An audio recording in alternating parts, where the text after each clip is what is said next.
Good day to all of you. We will today understand and discuss the role of services in B2B marketing. So let us understand how this works. Once upon a time, there were products and there were also services, and marketing of products and services was done differently and separately. Now, customers are looking for products from services and services from products, and marketing of both products and services is converging. Why is that so? Why is this happening in the market? The reasons are very clear to understand. Sellers market to buyers market. The market is shifting from sellers to buyers. The buyers and the customers have more and more options and more choices, thus making more demands on the manufacturers. Products are becoming commodities, and therefore services are used to create differentiation in products. Customers have become demanding. The market is wanting solutions, is no longer looking at plain vanilla products. Increasing product technology and complexity is making services a mandatory part of all product offerings. So these are the reasons why services are becoming an integral part of products. Let us look at what is a service. Let's define what is a service and let us understand the basic differences between products and services. A service is an act or performance offered by one party to another where the performance is intangible, but the intangible service may involve the use of a physical product for delivering that service. It is an economic activity that does not result in ownership.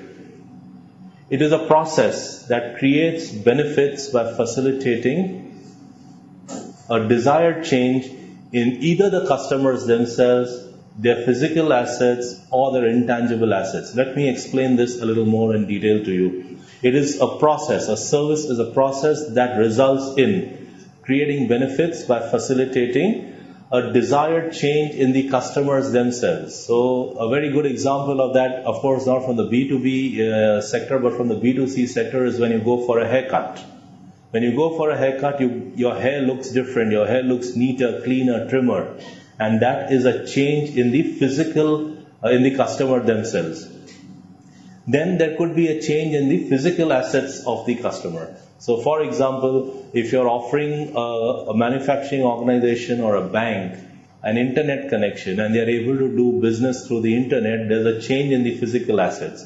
Or there is a change in the intangible assets. For example, you are giving taxation advice to an organization because of which the company is able to make certain savings, and that could become an intangible change in the intangible asset of the customer. So these are some of the things which is a service.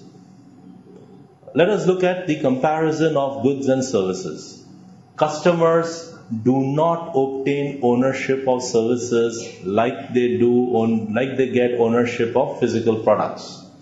Service products are intangible performances, unlike physical products which are owned. Customers often get actively involved in the delivery process or the production process of the service. Other people may form a part of the product experience. Continuing our comparison between goods and services, there is more variability in the operational inputs and the outputs of a service unlike a physical product. Therefore, it is very difficult to improve productivity and control quality in service. A very simple example is when you go to a restaurant every day to eat the food. The food may be made by the same process, by the same recipe, but you may not like it 3 months from now. Services are often very difficult for customers to evaluate. So for example, you're going to a doctor or you're going to an educational institution. You don't know whether the doctor is good or that educational institute is good. So it's very difficult for the customers to evaluate a service. There is no inventory in services. There's a complete absence of inventories in services.